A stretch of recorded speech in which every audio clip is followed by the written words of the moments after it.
What are you gonna do? What I do best. Anybody who profited from it, anybody who opens their eyes at me, I'm gonna kill them. You kill them all. This is the story of one such man. His name was John Creasy, a soldier, a killer, a bodyguard, a ghost. Once he served with honor. He moved through covert shadows, dealt death in silence, and disappeared before the sun could touch his boots. Now, he's just a man trying to drink himself into forgetting. Mexico City. A place pulsing with life and danger in equal measure. A place where children smile through the bars of guarded gates, and kidnapping is a booming business.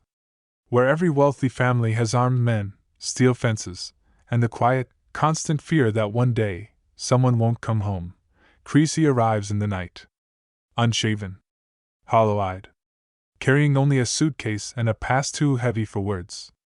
He's been offered a job, bodyguard to a little girl. A temporary gig arranged by an old friend, Rayburn, the last tie he has to anything resembling humanity. Rayburn, a former Spec Ops comrade who's found peace in the chaos of Mexico, selling security to the rich and watching over his broken brother from afar. The job is simple: protect the daughter of a wealthy industrialist, Samuel Ramos. The girl's name is Lupita, but everyone calls her Pita. Creasy doesn't care. He's not here to make friends. He's here to survive the day. To keep breathing, even when he doesn't want to. But the girl is different. She's sunshine wrapped in skin. Innocent, persistent, and far too curious for her own good. She sees the scars Creasy doesn't show. The sadness he wears like armor. And for reasons she doesn't even understand, she tries to bring him back. At first, Creasy resists. He grunts more than he speaks. Drinks more than he eats. Every morning is another silent prayer that he won't wake up. But Pita, she keeps trying. She asks questions. She sits with him. She makes him laugh, once, and then again, and slowly, almost imperceptibly. Creasy starts to change. He begins to care. He walks her to school. Times her laps at swim meets. Talks to her about books. About life. About second chances. And for the first time in years, he feels something other than emptiness. He feels peace. But peace, in this city, is just a fleeting dream. One day, as the sun dips low and the shadows grow long, it happens. Sirens in the distance. Screams on the street.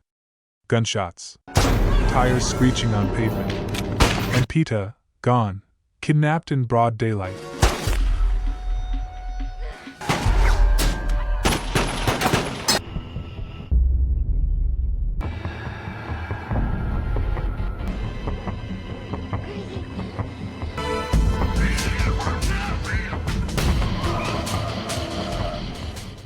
The guards are dead. The ransom is coming. And Creasy is left bleeding on the street, shot and broken, but not dead, not yet. And in that moment, something inside him reignites. Not the soldier. Not the bodyguard. Something darker. Deeper. The Avenger. They took the one thing that brought him back to life. Now he's going to burn the world down to get her back. The hunt begins. Creasy survives his injuries, but he's not the same man. His wounds heal. But the old Creasy, the one who drank to forget, he's dead. What remains is a force of nature. Rayburn tries to hold him back. Warn him that revenge won't bring peace. But Creasy isn't looking for peace anymore. He's looking for justice. Or blood. Whichever comes first. The police are corrupt. The federals pretend to help, but they're in deep with the cartels. Ransom drops are orchestrated games. And beneath it all lies a network of lies and greed. Creasy starts with the lowest on the food chain. A crooked cop who helped arrange the kidnapping. One by one, Creasy climbs the ladder. And with each rung, the violence intensifies. That he's not just killing. He's sending a message to the police. To the kidnappers. To the cartel that he's coming. That he tortures a suspect with a car battery. Blows up another man's car with him still inside. Shoots through walls. Tracks phone calls. Interrogates in Spanish, and when words fail, he lets the steel do the talking.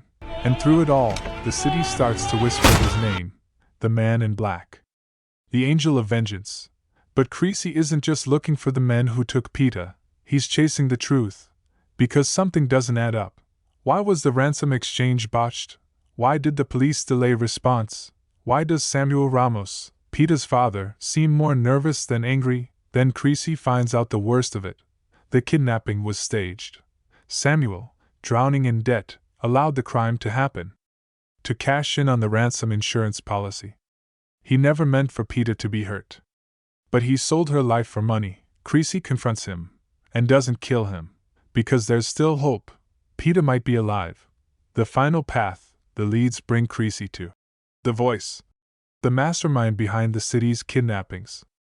A man with no name, hidden behind layers of fear and loyalty.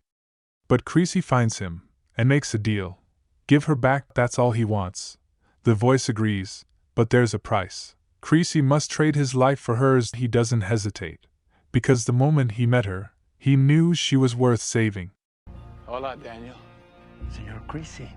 She was the light that pierced his darkness. The only thing that made him believe he could be good again. So he makes the exchange. He walks into the arms of death with no fear. What she called her bed. Because he knows she gets to live, and that's enough. Creasy. But he dies on the way to the stronghold. Silent. Alone. At peace. But somewhere, on a hill beneath the Mexican sun, a little girl runs into her mother's arms. Safe. Alive. Because one man decided she was worth everything. OUTRO. The price of redemption. Some say redemption comes in the form of forgiveness. For Creasy, it came in the form of sacrifice. He lived as a killer. He died as a guardian.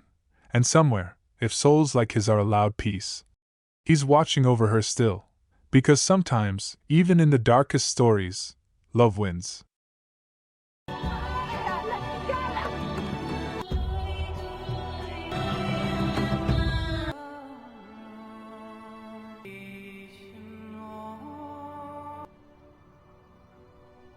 De nada y al mismo las flores que la lluvia sobre tu